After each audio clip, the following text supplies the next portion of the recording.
Alright guys, in today's video we're going to be doing a front strut replacement on this 2005 Acura RSX.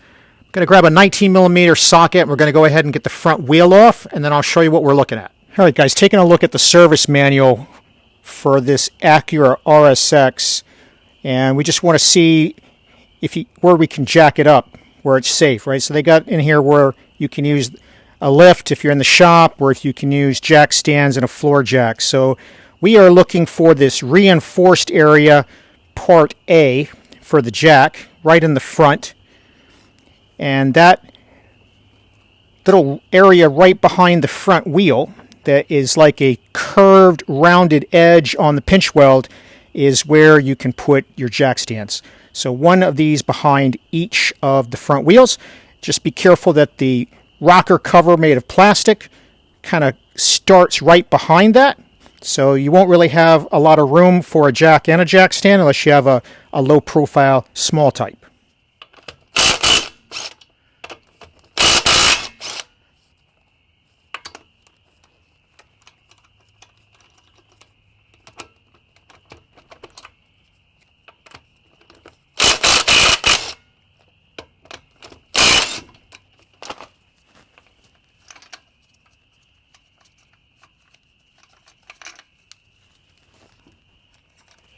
All right, with the wheel off, we can get a view of the strut assembly. To get the strut out from down here, we've got to pull this cotter pin off of the tie rod, remove this nut, separate the tie rod from this part of the strut. This is all part of the strut itself.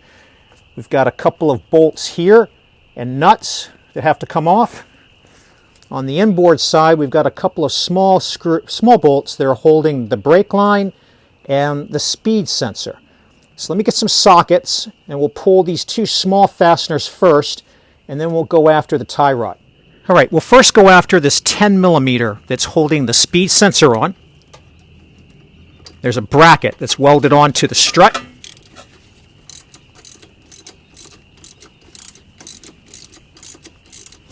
And that's what this 10mm bolt holds. And then the next one we'll do after we pull this guy off, there's a little pin here. If we zoom in a little bit, you can see right down here there's like a little pin that fits into the bracket on the bottom. All right, set that aside. Just out of your view here, for the brake line, there's a 12mm fastener.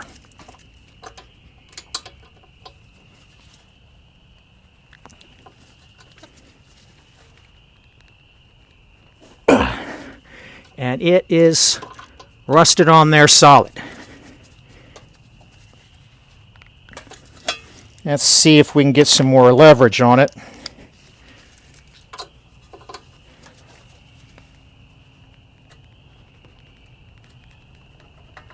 Nope. Gonna have to see if I can get an impact wrench to fit in there for that guy. All right, this smaller gun should get us onto this 12.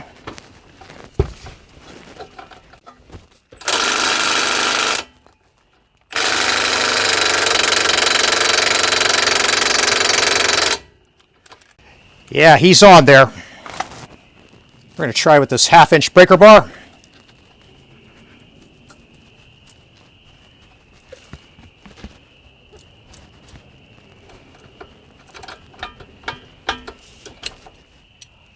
All right, we put a little PB blaster on here. Don't know if it's going to do any help for us, but we're going to try to break through some of that rust. I'm going to come in here with a larger gun. I stopped with the breaker bar because I was concerned that this bracket was flexing, and even though we're going to replace the strut, make it harder to get off the brake line. Let's see how this guy does.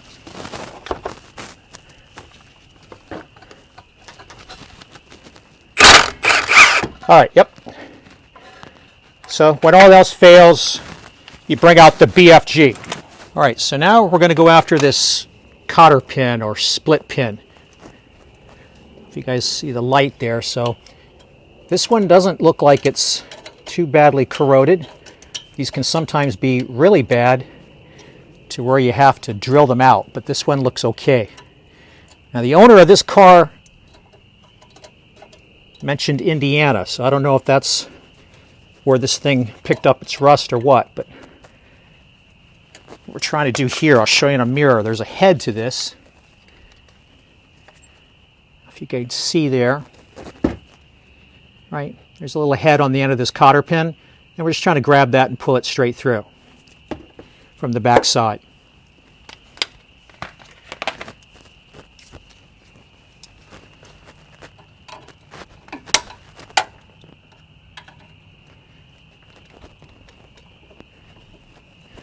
What we're trying to do here is just work the rust and crud up, so as we try to turn this,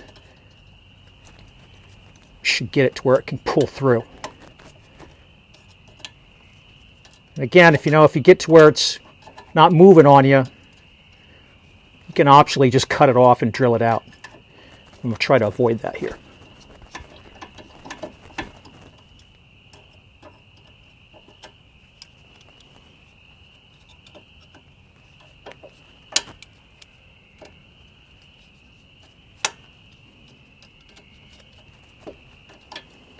It's a little bit crooked. So I'm just trying to straighten her out so that she doesn't get bound up here at the top.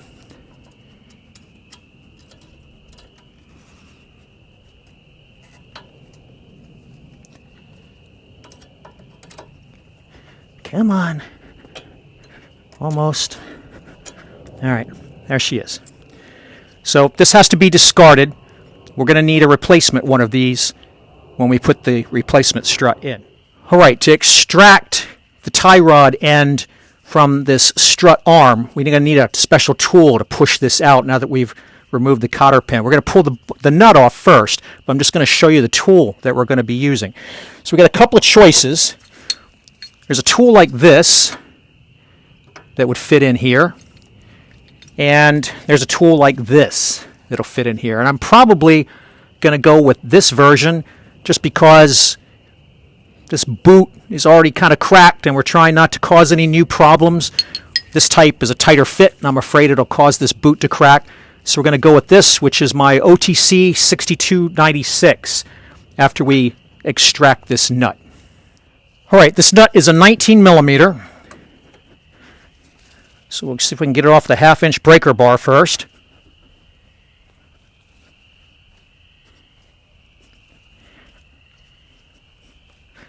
Or we might have to go impact on this guy too. Everything is super rusty on this vehicle.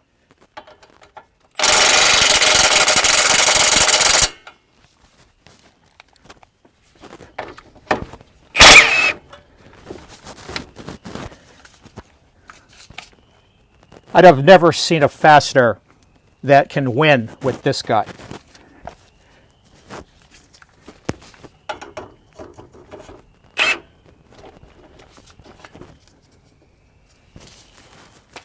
All right, so there's a reason I left the nut on here, and I left it partially unthreaded, as you can see, to create a ridge. Now, the reason I did that is this particular tool isn't flat. It's got kind of a pointy tip on him, and so we want to make sure that he doesn't go riding around. So by doing the nut like that, we'll help make sure that he stays put. All right, let's see. This is going to be a 19 also to tighten up.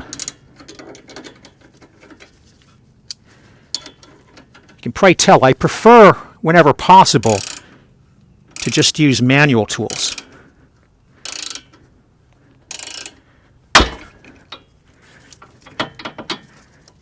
All right, we didn't have such a fight with that. Now that's out.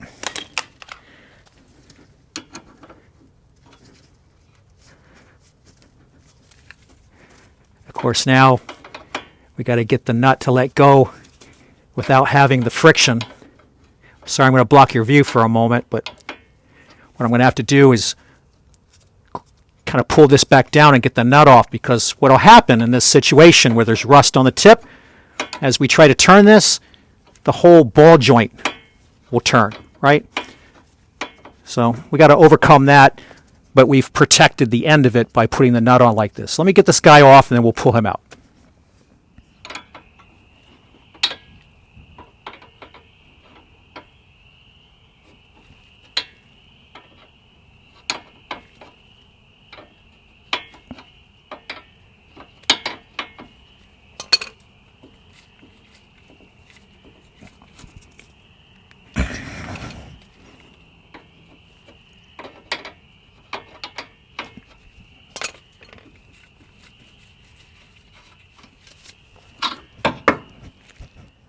All right, the last fasteners that we have here, 19 millimeter head bolt, 22 millimeter nut.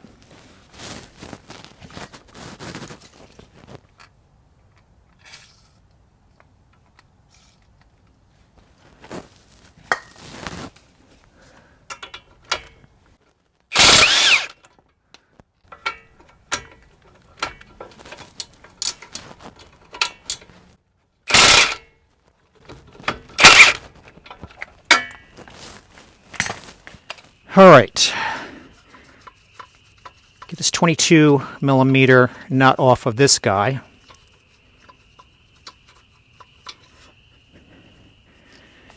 And then what we're going to do is we're going to tap these through.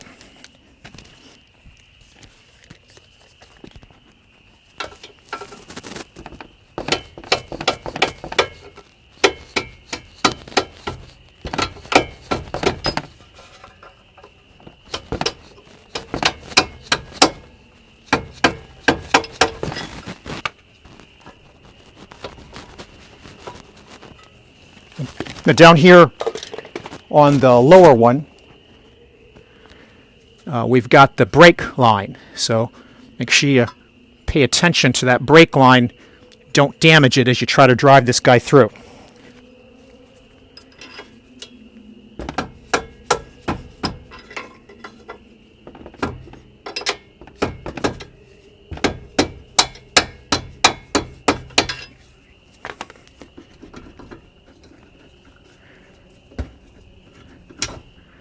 All right.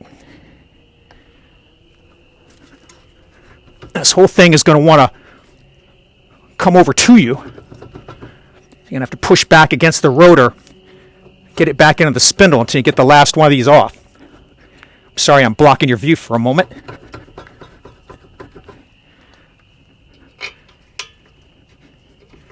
I'm actually going to put this guy back in a little bit so that I can get a couple more taps on this bottom one.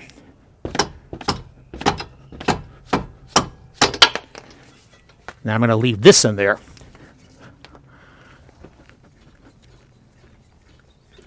So I can get the top one out. All right. Now, take this drift out.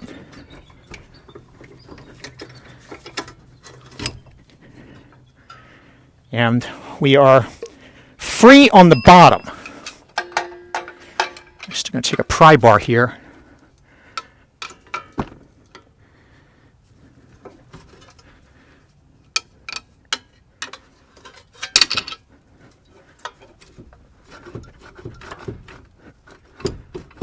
What I'm trying to do is just to get it out from inside of this thing.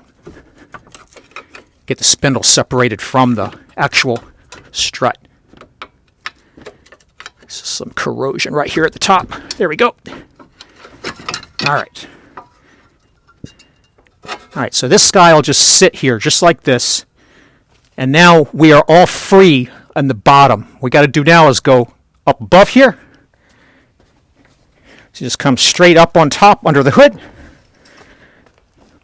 And the last thing we've got are these three nuts here that are holding the strut mount to the tower. Just going to put some lubricant on there for whatever value it might be.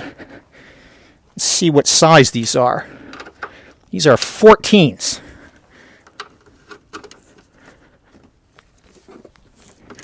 It's not so bad. That one's not so bad. This one's the worst of it, corrosion-wise. That's not so bad either.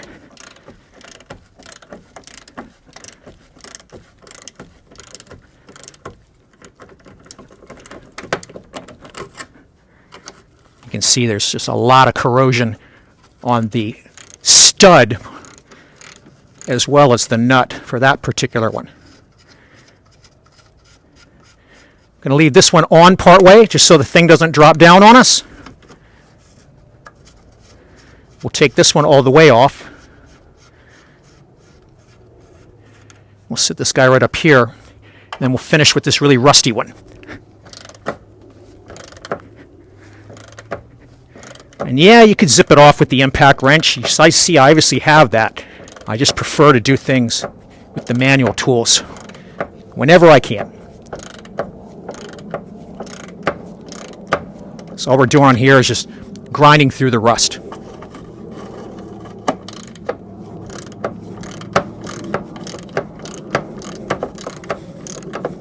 Okay, you saw the strut just dropped.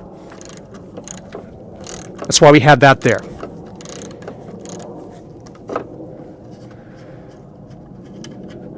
All right, we'll set that guy up there too.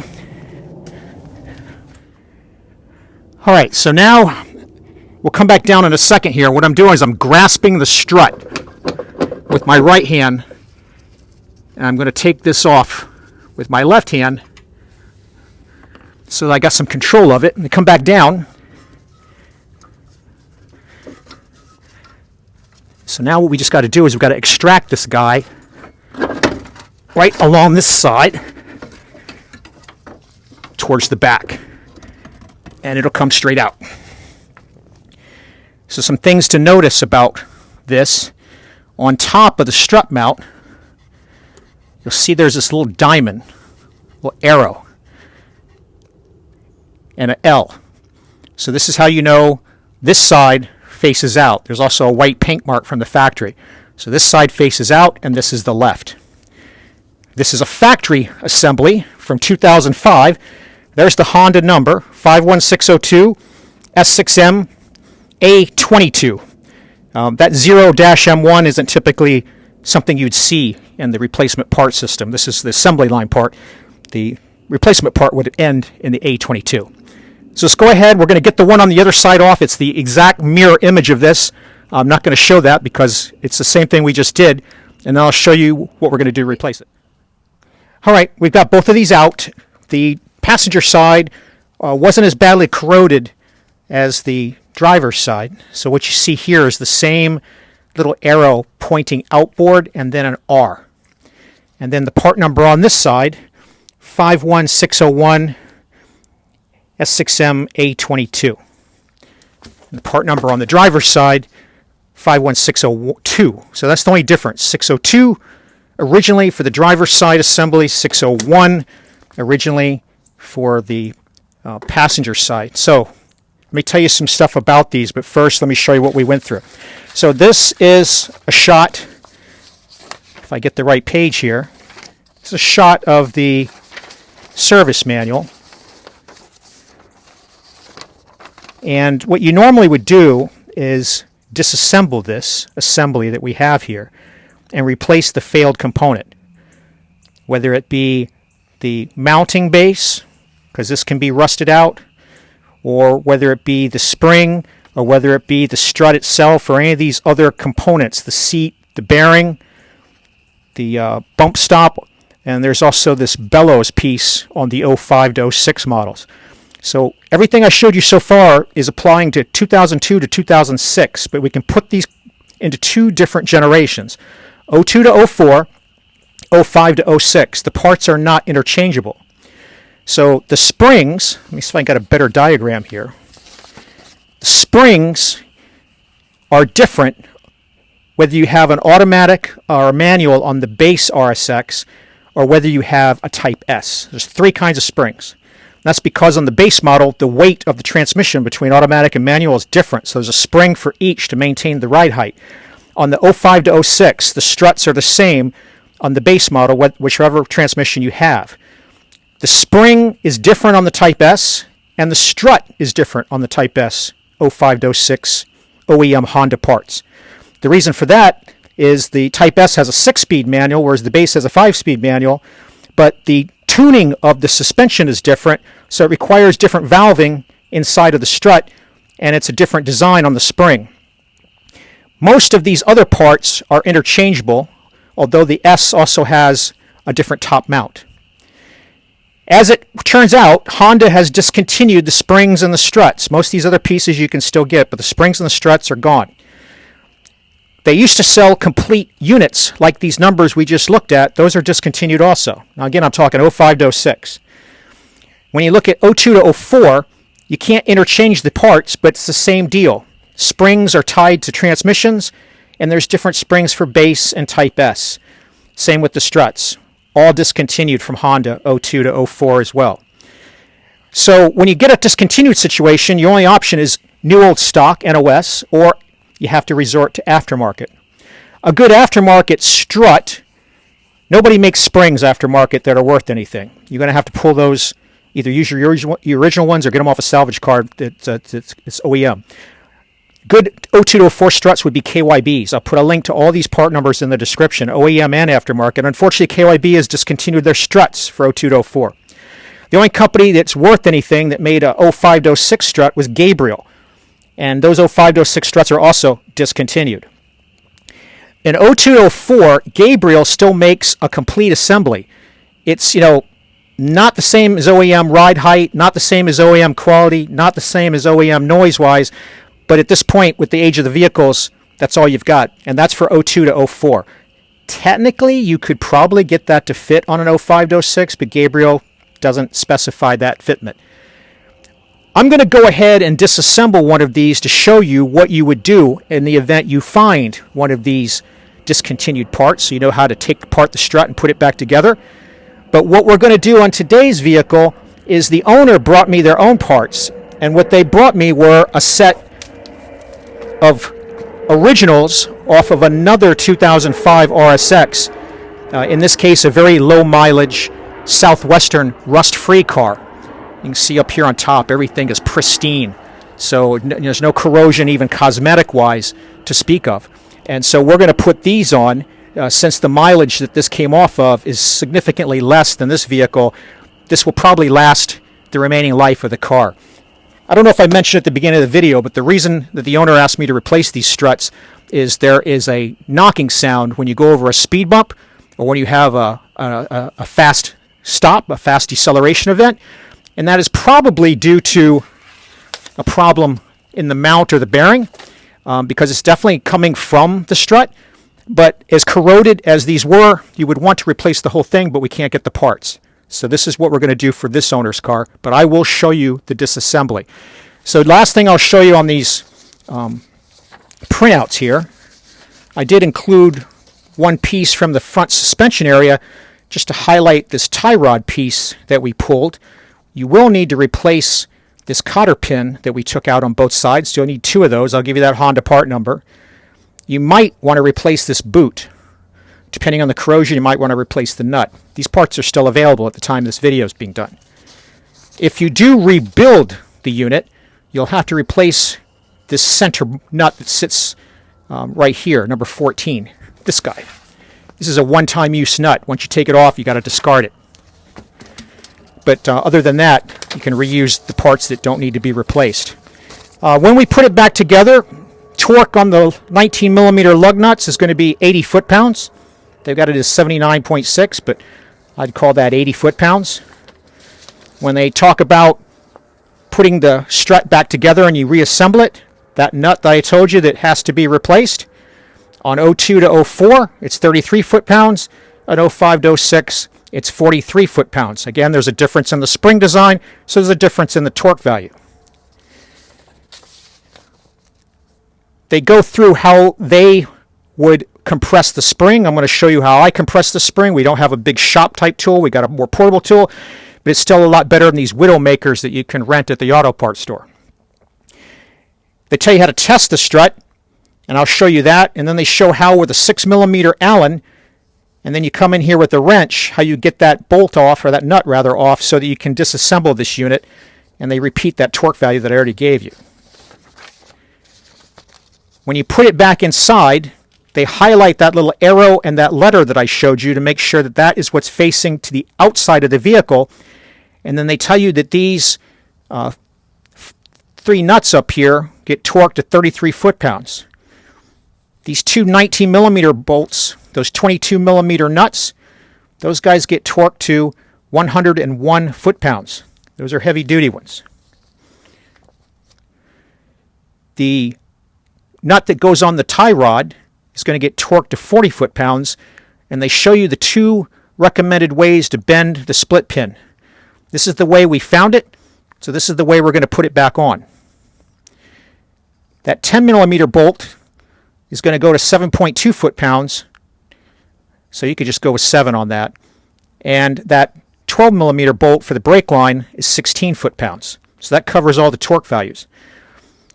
The way we found the bolts and the nuts from the factory, we're going to maintain the orientation of which way the heads face, and I'll show you that when we get it all put back together. So let's go ahead and mount the new ones, get it all torqued down. I'll show you where it's done, and then we'll come back and disassemble this. All right, guys, I'll show you the passenger side here. We've got the replacement strut in place. There's a white paint mark here, and you can just barely see the part of the R with that arrow that's facing in this direction over here. And if we pan down underneath, and by the way, these three, like the service manual indicated, we have not torqued them yet. They're just snug. We don't torque these until we have the weight of the vehicle on the strut. And if we come down over here, we've got these pinch bolts in, and on the passenger side, the bolt heads, the factory had the bolt heads facing forward, and they had the nuts facing aft. We did torque down the brake line fastener, and we did torque down the speed sensor fastener, and we did torque down the nut for the tie rod. Now the next thing we got to do on the tie rod is replace that split pin. We're going to put a Honda 94-201 30220 in there, and we're going to bend it the way we saw in the service manual, or the way we found it.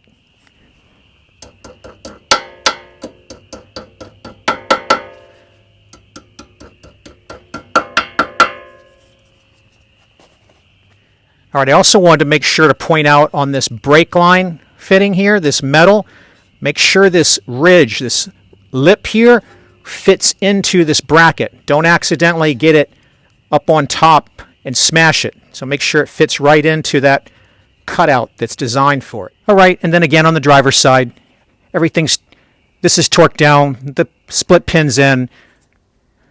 We've torqued the brake fitting. We've torqued the speed sensor fitting. We've got this almost torqued down. We're going to wait again until the weight of the vehicle is on it. Then we'll come up here behind and torque this to the final specification I showed you earlier. As you do all this, make sure you didn't accidentally bend this shield on either side where it might touch the brake rotor and cause noise. And it's always a good idea to give it a squirt of brake clean in case you got any of your greasy handprints on the rotor itself. Again, just like the other side, we'll torque the top three 14 millimeter nuts at the top of the strut, at the top of the tower, after we have the weight of the vehicle on this as well. One tip I did want to point out, the stud, the threaded stud for this tie rod, when you're trying to torque this nut, or even when you're trying to put it on, can spin on you if the taper isn't fully seated in this strut arm here. And what you can do is you can come in with a pry bar and put some pressure on this tie rod in order to engage that taper so that you can get the proper torque. All right, guys, I told you that I would show you how you would go about disassembling the strut assembly in order to replace just the strut or any of the other components that are in here. And normally, in order to compress the spring part, which is required for that process, I would use one of these clamshell type spring compressors, because to me this is like one of the safest types to use. But unfortunately for this size of a strut, this kind of guy, in terms of how far he can compress, we need to get at least 3 coils on each side. And we can't do that with this little strut. It's too small. And when we could get 2 here, we could fit this in and get 2 here. And we could fit it in and get 2 here, but we can't get 3 no matter where we turn it, because one of the things that will be in our way is this little piece here that's cast in for attaching the tie rod. So I can't use my go-to tool, so I'm going to have to use something more portable. And so what I'm going to do for that is I've got this Lyle tool that I use in situations like this. It's a 62-300 from Lyle. And what it basically looks like is this, and it's going to be something that we can attach to just 2 coils on each side and then use this to do the compression that we need. So I'm going to get this set up and show you how that works. The other thing you're going to need tools-wise to do this job is, I was mentioning earlier that the strut shaft, which is what's right here coming all the way out, is made to insert a 6mm Allen key. And so you're going to need that 6mm Allen key to keep it from turning. And then this strut retaining nut is going to be a 17mm. So you're going to need that as well. And with the rust that's on this guy, I would expect that we're going to need something like this to give us an extension. Right? Just extends our leverage. Now, before I even put this tool on, I'm going to go ahead and make sure that I can turn this nut. So we can get this situated and let this roll around. So we'll be able to set it just like that. And we'll go ahead and get this guy set up.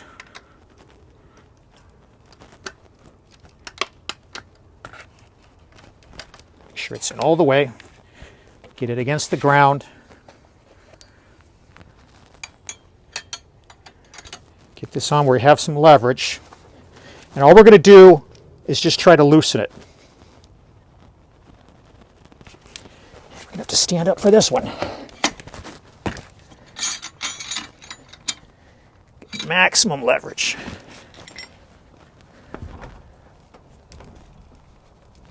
Ah, there we go. All right.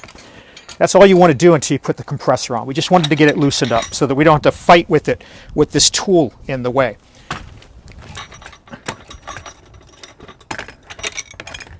All right, so I'm going to get this put up. I'll show you how you compress it. Then we'll be able to take this off the rest of the way and disassemble it. When you're using this particular type of tool and you're threading these U-bolts on, you just want to make sure that you tighten them down evenly. And it doesn't matter which way you orient the tool in terms of this bolt. You know, it can go this way or that way. You can do the same thing over here as well.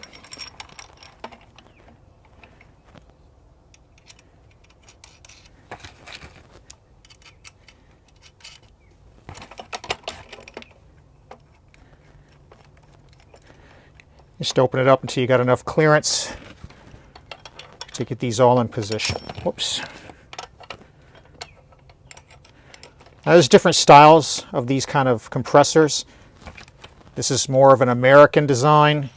There's plenty of Chinesium stuff out there, but this is what we're going to use.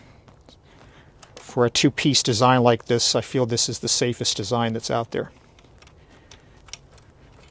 All right, so let me get a tool and tighten these nuts up, and then we'll show you how this guy works.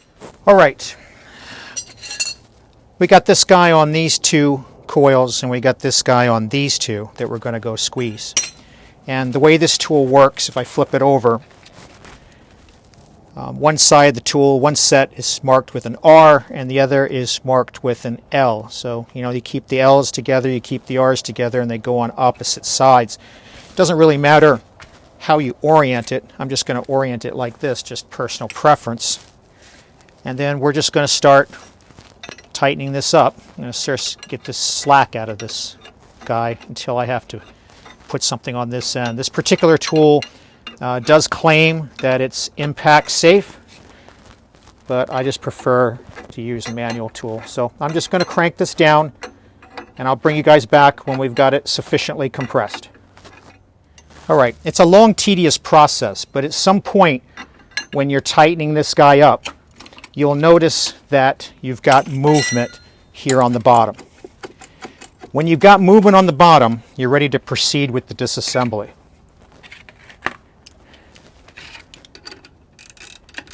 So hopefully we've got, because we loosened this up before, hopefully we can just do it with this little guy.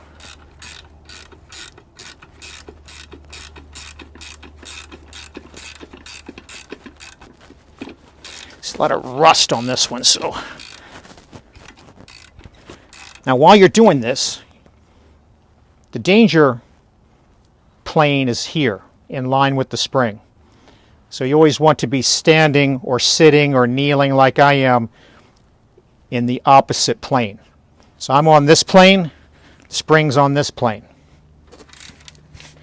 And when I'm trying to hold the strut to keep it secure, I'm not holding the spring. You don't want to be holding on to these coils. You want to be holding on to the strut.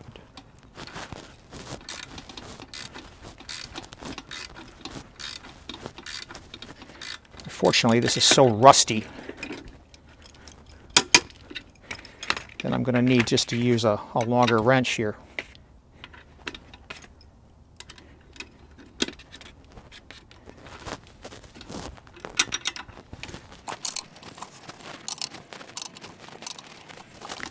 It's really rusty on there, but at this point, right, everything's loosening up. We're just going to double check, because once we take this off, the only safety device we have is the tool itself.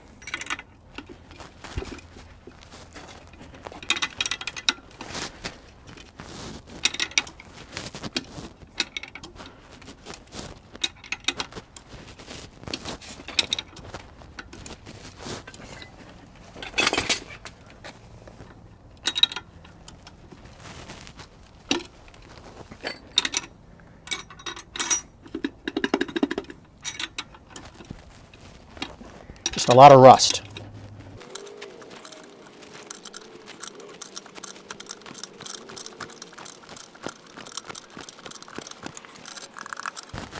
What you see me periodically checking for is I just want to make sure I don't have any spring tension here, so I'm looking at this gap. It's just a safety check.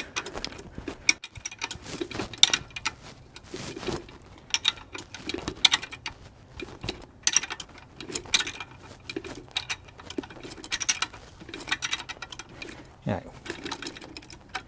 Should be able to switch back to this tool, and we shouldn't even. And it's still spinning a little bit.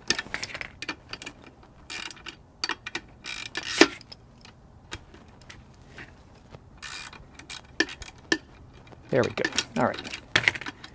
Let's get these tools out of the way. All right, so we've got this nut. We've got this strut mount. The strut's going to slide out of the assembly.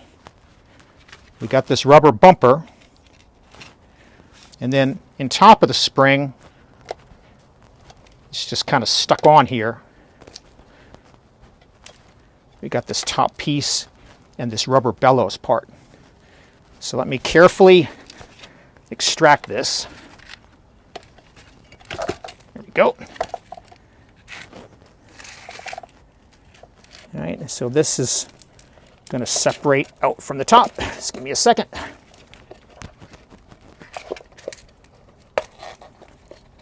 What you got are these little nipples, and then we've got rust where they go.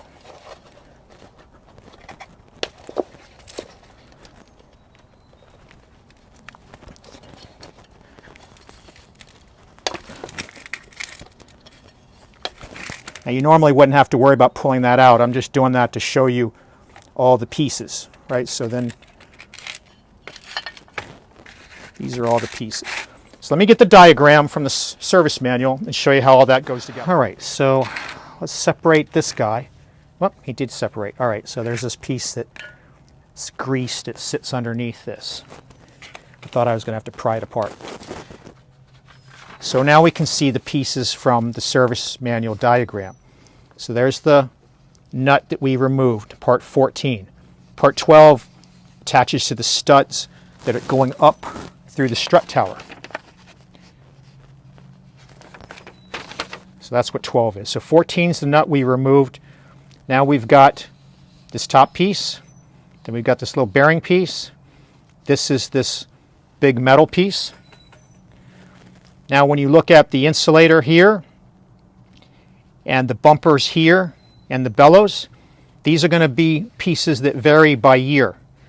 2002 to 2004 use one set of parts. 2004 and 5 use a different set of parts. This part 16 is like a 2004 to 5 type part. Then you've got the spring, and then you've got the strut assembly itself, and of course the bolts that we removed to get it out. So normally what you'd be doing here is you would replace the strut, this piece right here.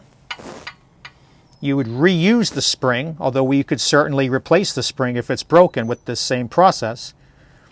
You would reuse the bellows unless it was damaged. This bellows is fine. You would reuse the mount unless it was damaged. The mount has like a bushing in here, so you want to see if that's cracked. And then this greased bearing sits over there. I would clean off all this dirt and debris before reassembling it. And then you can reuse this metal top part, taking note of these holes and pulling these nipples back through them. And then you'd put the whole thing back together again. So that's what I'm going to go do here, because I just wanted to show you we obviously don't have an OEM strut. We cannot get a high quality aftermarket strut. So we went with, in this video, a low mileage, rust-free, original OEM used strut assembly. I'll put some links in the description for some struts and struts assemblies that are aftermarket, along with the original Honda part numbers, all things that it would be worth doing. I wouldn't put any of this Chinesium ready strut type or quick strut type stuff on. It's just so poor quality and fitment, it's not even worth bothering with. But this is how you would disassemble the unit. I'll go ahead and get everything put back together here. Let me get cleaned up and I'll show you that. All right, to reassemble our pieces, we're going to start with the bellows. We can tell from the witness marks where we see the rubber is not weathered and where the rubber is weathered that the not weathered lines up where it made contact with this metal cap piece. So we are going to line up our little nipples here, starting with this one.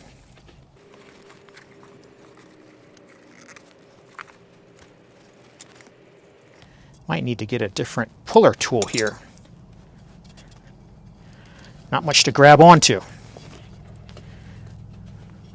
Yeah, I need a smaller plier to kind of pull these nipples through. This guy's a little bit too big. Let me get a smaller pair of pliers. And to help this along, I'm going to put some silicone spray on here just to help pull these nipples through.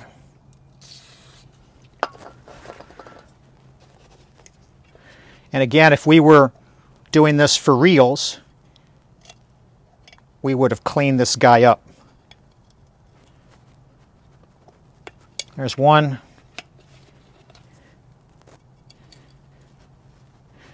You want to make sure you get a good grip on it, because otherwise it'll just tear. There's two.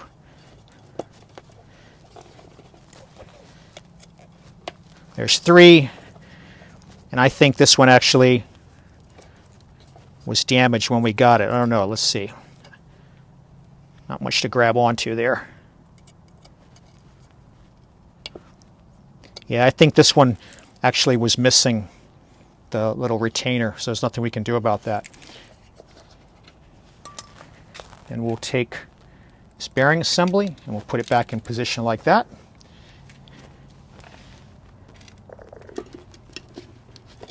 The spring sits in here, right? You can see where the rubber grabs it. You can see that the end of the coil sits right there. End of the coil right here goes right there.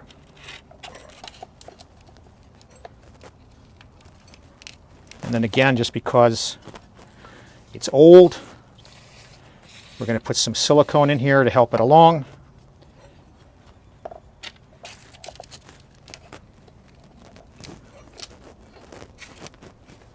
Now at this point you got no choice but to kind of grab the spring a little bit, because it's required to do the job. Just again, keep the plane in mind as you do that.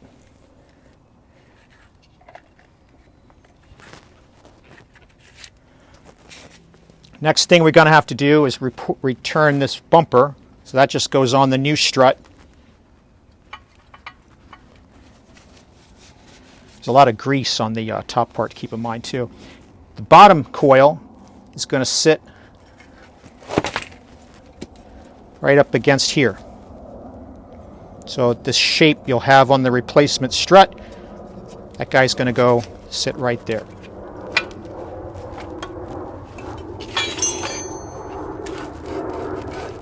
So I'm going to take this whole enchilada, we're going to get that lined up right there. Just like that. Okay?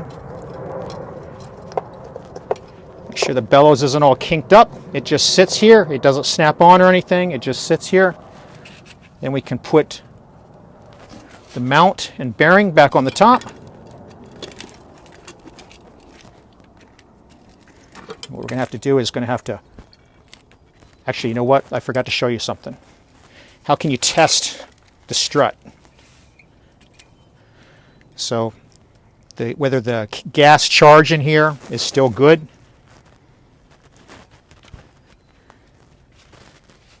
If you try to push down on it,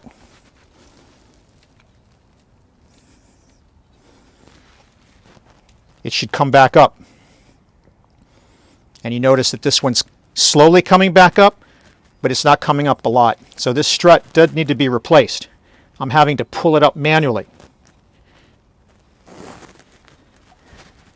Normally it would kind of extend itself.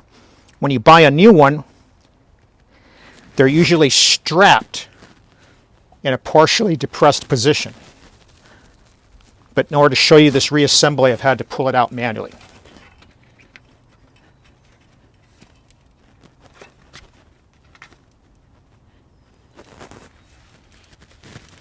Just want to get as much travel as I can to ease putting this back together for you.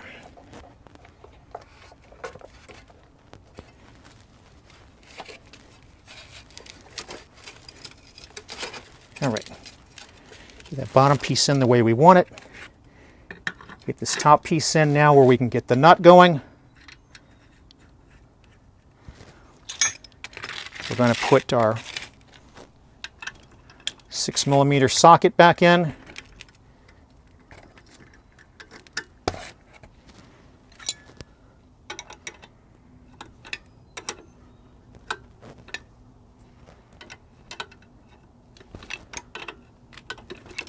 We're just going to get this partially started so that we've got some degree of safety.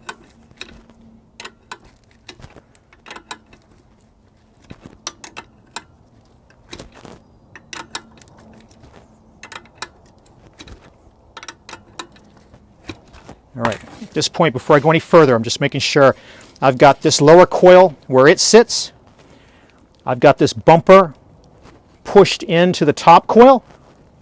In order to see the other side, I'm going to have to kind of rotate this guy a little bit and just verify that we have everything sitting where we want to sit. I'm just going to turn the spring just a little bit for the camera because we want to keep an eye on right underneath here where my finger is. If you come around from this view with the camera, we can see the top end of the end of the top coil.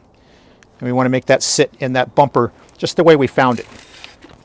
Okay, at this point, just going to put our 6mm back in, and we're going to continue to put this nut back down. Now, when you actually do this for reals, this nut has to be replaced. This is a one-time use nut. You can't reuse it. I'll put the part number for this nut, along with all these other pieces I showed you, down in the video description from Honda. I believe, other than the strut and the spring itself, Honda still makes all of these smaller parts. So let me get this crank back down and we'll come back. All right, so we've gotten it to where it's snug. The next thing I'm going to do is, just before I forget, taking note of the orientation of this guy. This is the driver's side. If we come over here and look at the top, you guys remember we want to make sure we keep this arrow facing towards what's going to be the outside. So you're going to twist the mount around to keep that arrow in the right direction because of the shape of this. All right, so at this point, we're ready to start releasing the tension on our tool because we've got this guy snugged down and we can't torque him up until we get the full tension released on the springs. So I'm going to start removing or loosening up this tool so we can get the tool off of the springs. All right, sometimes with this particular tool, you can get it where it gets a little cocked. I always keep a large screwdriver handy to kind of help coax it along until it gets straight again. When it gets straight, it'll move out on its own. Just going to do that on both sides and just kind of keep working off the tension.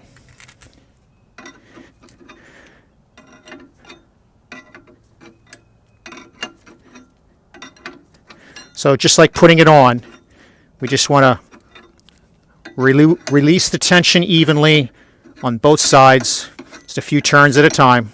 You just got to have patience. We're almost done. So I'll keep doing this and I'll bring you back when we get to the point where we can remove this tool. All right, and with all the tension relieved, in this particular tool, we have to take these U-bolts back off. So let me get that off, and I'll bring you back again. All right, so when I showed you this picture before, this is actually out of the parts catalog at Honda. I meant to show you the service manual picture because this is where it's more obvious about the model differences. So that bellows piece is only on 05 to 06. Otherwise, you just have a plain cushion on top if you got an 02 to 04.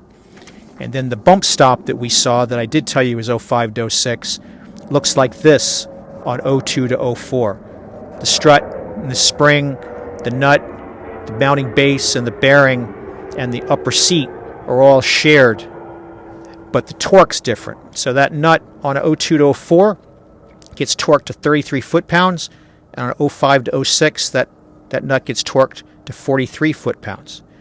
And actually what we would do now that we've got the tension off the spring, we would go ahead and get a crowfoot 17 millimeter, take our 6 millimeter to keep it from turning, and we would do that 43 foot-pound torque. There's a couple other things I'll show you, and then we can return back to the vehicle that we're working on. I meant to show you, so this piece, right? So I was talking to you about whether the strut's any good. And in this case, I just put a rag on top of the shaft. They're reinstalling the mounting base and pushing down, but the same test, right? You got this on a block of wood, or we got this sitting on some cardboard. You push down on the shaft with the strut and the orientation it would sit on the vehicle, and you're going to check that it has a full stroke on compression and extension. It should extend smoothly and constantly when the compression is released. And as I said, when it doesn't, the gas is leaked out and the damper should replace. So this was a bad strut, and it would have been, the repair would have been to replace it. But you saw what we did here. What else did I tell you about on here? Let's see, I told you about remembering to get the L and the R mark facing outside the vehicle. And I think that's it. We're going to do the rest of this on the car as we put everything in. So let's go back to the car and finish installing the replacement assemblies. We've torqued everything. The last thing I torqued were these 314s up here. Again, using those service manual specifications I shared with you earlier. So we are all done. I hope this video helps you out on how to change the front struts for your 2002 to 2006 Acura RSX. And I hope the disassembly video helps you if you're able to find some NOS parts, put it back together with new stuff instead of actually having to use used stuff. But anyway, this is at a pinch, this is the way I'd recommend going versus any of that Chinesium stuff. This is going to be much better. If it saved you some money, pay it forward and hit that like button. I'd really appreciate it. And as always, thanks for watching.